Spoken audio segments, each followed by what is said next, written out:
दोस्तों, लूसेंट सामान्य ज्ञान 15 जून 2023 के अपडेट बुक से इतिहास का महत्वपूर्ण प्रश्न और उत्तर आपसे साझा कर रहा हूं, जो सभी तरह के एग्जाम और क्विज में आपके लिए बेहद उपयोगी हो सकते हैं। जिनका पेज नंबर 15 है। मेगस्थनीज के अनुसार एग्रोनोमाई मार्ग निर्माण अधिकारी था। जस्टिन के अनुसार चंद्रगुप्त मौर्य की सेना में लगभग 50,000 अश्वारोही सैनिक, 9,000 हाथी व 8,000 रथ थे। जस्टिन नामक यूनानी लेखक के अनुसार चंद्रगुप्त ने अपनी 6 लाख की फौज से सारे भारत को रौंद दिया। ये बात सही भी हो सकती है और नहीं भी, लेकिन यह सही है कि चंद्रगुप्त ने पश्चिमोत्तर भारत को सेल्यूकस की गुलामी से मुक्त किया। जस्टिन ने चंद्रगुप्त की सेना को लुटेरों की सेना कहा है। युद्ध क्षेत्र में सेना का नेतृत्व करने वाला अधिकारी नायक कहलाता था। सैन्य विभाग का सबसे बड़ा अधिकारी सेनापति होता था। प्लिनी नामक यूनानी लेखक के अनुसार चंद्रगुप्त की सेना में 6 लाख पैदल सिपाही, 30,000 घुड़सवार और 9,000 हाथी थे। मेगस्थनीज के अनुसार मौर्य सेना का रख रखाव 5 सदस्यीय 6 समितियां करती थी। मौर्य प्रशासन में गुप्तचर विभाग महामात्य सर्प नामक अमात्य के अधीन था। अर्थशास्त्र में गुप्तचर को गूढ़ पुरुष कहा गया है तथा एक ही स्थान पर रहकर कार्य करने वाले गुप्तचर को संस्था कहा जाता था। एक स्थान से दूसरे स्थान पर भ्रमण करके कार्य करने वाले गुप्तचर को संचार कहा जाता था। सैन्य समिति एवं उनके कार्य। समिति कार्य। प्रथम, जल सेना की व्यवस्था। द्वितीय, यातायात एवं रसद की व्यवस्था। तृतीय, पैदल सैनिकों की देखरेख। चतुर्थ, अश्वारोहियों की सेना की देखरेख। पंचम, गजसेना की देखरेख। षष्ठ, रथ सेना की देखरेख। अशोक के समय जनपदीय न्यायालय के न्यायाधीश को राजुक कहा जाता था। सरकारी भूमि को सीता भूमि कहा जाता था। बिना वर्षा के अच्छी खेती होने वाली भूमि को अदेवमात्रिक कहा जाता था। मौर्य काल में द्रोण अनाज के माप के लिए प्रयोग होता था। मेगस्थनीज ने भारतीय समाज को 7 वर्गों में विभाजित किया है। 1. दार्शनिक 2. किसान 3.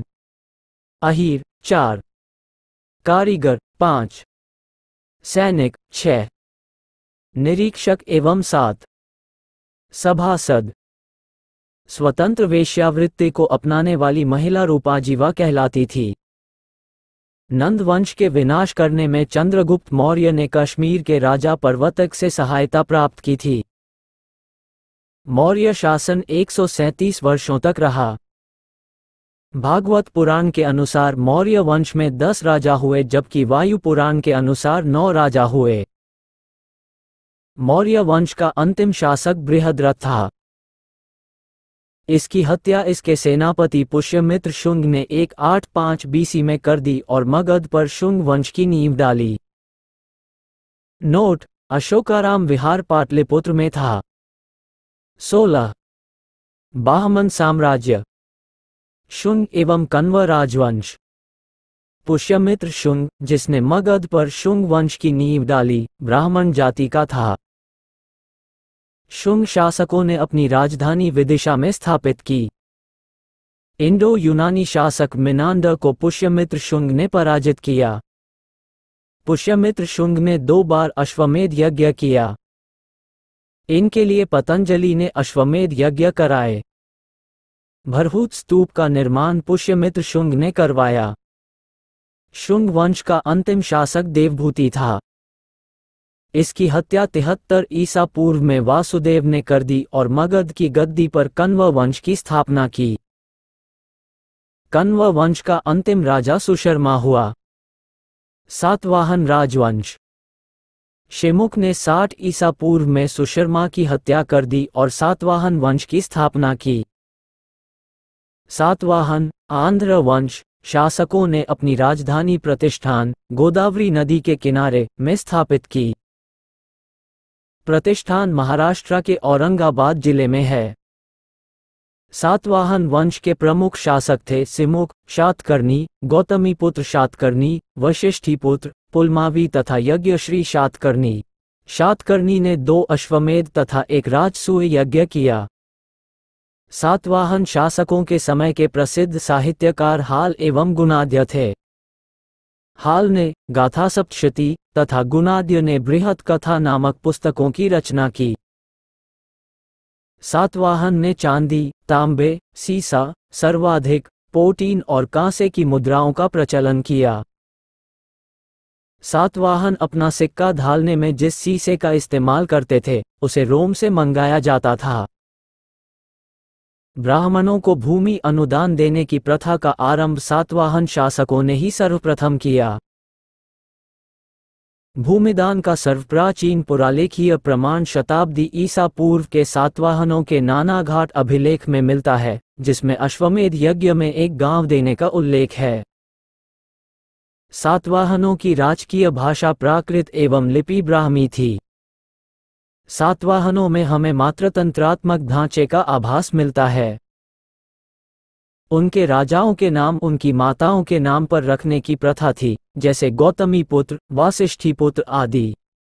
लेकिन सातवाहन राजकुल पितृतंत्रात्मक था, क्योंकि राजसिंहासन का उत्तराधिकारी पुत्र ही होता था। सातवाहन शासकों ने ग्रामीण क्षेत्रों में प्रशासन का काम गोलमिक को सौंपा। गोलमिक एक सैनिक टुकड़ी का प्रधान होता था, जिसमें 9 रथ, 9 हाथी, 25 घोड़े और 45 पैदल सैनिक होते थे।